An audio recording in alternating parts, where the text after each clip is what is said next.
아침 말씀. 오늘 본문 말씀은 마가복음 9장 30절에서 37절입니다.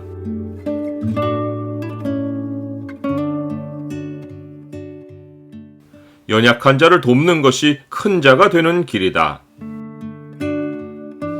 오늘 본문을 약속의 창으로 보면 누구든지 첫째가 되고자 하는 자가 해야 할 일이 무엇인지가 보입니다. 약속의 창을 보여주는 구절은 9장 35절입니다. 예수께서 앉으사 12제자를 불러서 이르시되 누구든지 첫째가 되고자 하면 무사람의 끝이 되며 무사람을 섬기는 자가 되어야 하리라 하시고, 예수님은 갈릴리 사역을 마무리하시고 갈릴리 가운데로 지나서 가버나움으로 가셨습니다.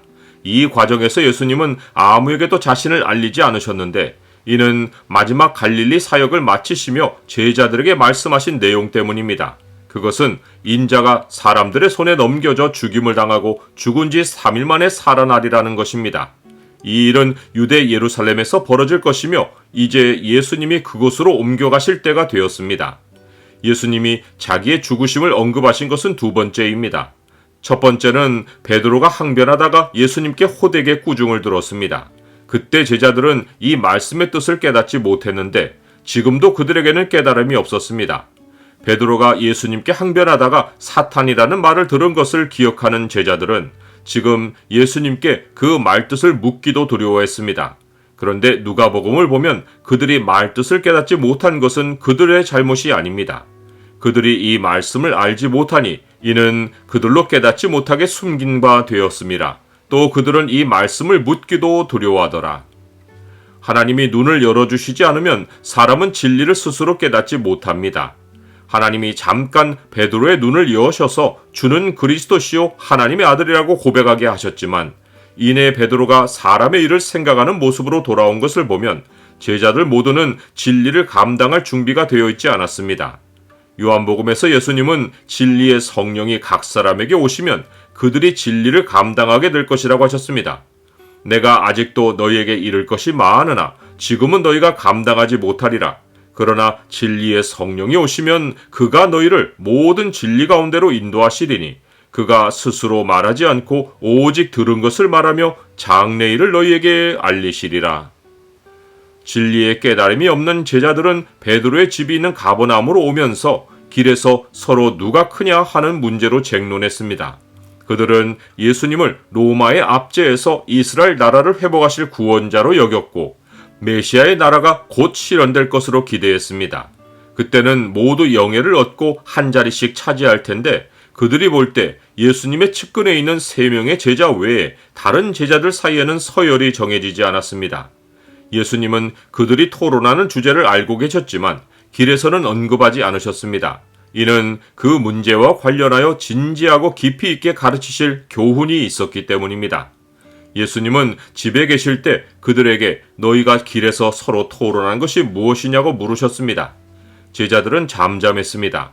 이는 그들 스스로 부끄러운 토론을 벌였다는 것을 안다는 표시였습니다. 또한 토론 주제를 말하면 예수님께 책망받을 것이 분명했기 때문입니다. 예수님은 제자들을 정식으로 가르치실 의도로 회당에서와 같이 자리에 앉으셔서 제자들을 자기 곁으로 부르셨습니다. 이때 예수님이 그들에게 하신 말씀의 내용은 예수님의 공생애 전체에서 예수님이 보이신 모범이었고 또 앞으로 하나님 나라를 섬길 자로 세워질 모든 세대 하나님 백성이 가져야 할 자세입니다. 누구든지 첫째가 되고자 하면 무사람의 끝이 되며 무사람을 섬기는 자가 되어야 하리라. 나는 예수님이 하신 이 말씀의 뜻을 깨닫고 실천합니까? 제자들은 곧 다가올 미래에 예수님이 회복하실 이스라엘 나라에서 고관이 되어 권세를 부릴 생각이었지만 이 모습은 이방의 집권자들과 다를 것이 없었습니다. 예수님은 무사람의 끝이 되고 또 무사람을 섬기는 자가 되는 것의 의미를 가르쳐 주시려고 어린아이 하나를 데려다가 그들 가운데 세우시고 또 안아주셨습니다. 예수님의 두 번의 동작은 예수님이 하신 말씀의 모든 뜻을 나타내 보였습니다. 예수님은 어린아이를 제자들 가운데 세우심으로써 어린아이가 중심이 되고 제자들은 주변 인물, 곧 종이 되게 하셨습니다. 또한 예수님은 그 아이를 안아주심으로써 사람들이 천대시하는 어린아이를 영접하는 모습을 보여주셨습니다. 이처럼 무사람을 섬기는 것은 내가 뒤로 물러나고 연약한 사람이 중심에서 돋보이게 하는 것입니다. 그러나 그것이 끝이 아니며 그 연약한 사람을 진심으로 품어야 합니다. 이런 태도를 보이는 자가 하나님 나라에서 겸손한 자이고 첫째 되는 자입니다. 이런 사람은 모양은 끝에 놓인 것 같으나 실제로는 가장 높으신 하나님을 영접하여 최고의 자리에 오르는 사람이 되는 것입니다. 누구든지 내 이름으로 이런 어린아이 하나를 영접하면 곧 나를 영접하며 누구든지 나를 영접하면 나를 영접함이 아니요 나를 보내신 이를 영접함이니라.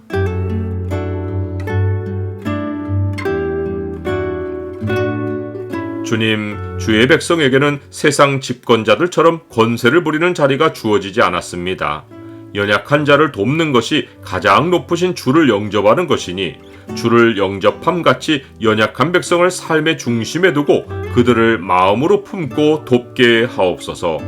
예수 그리스도 이름으로 기도드립니다. 아멘.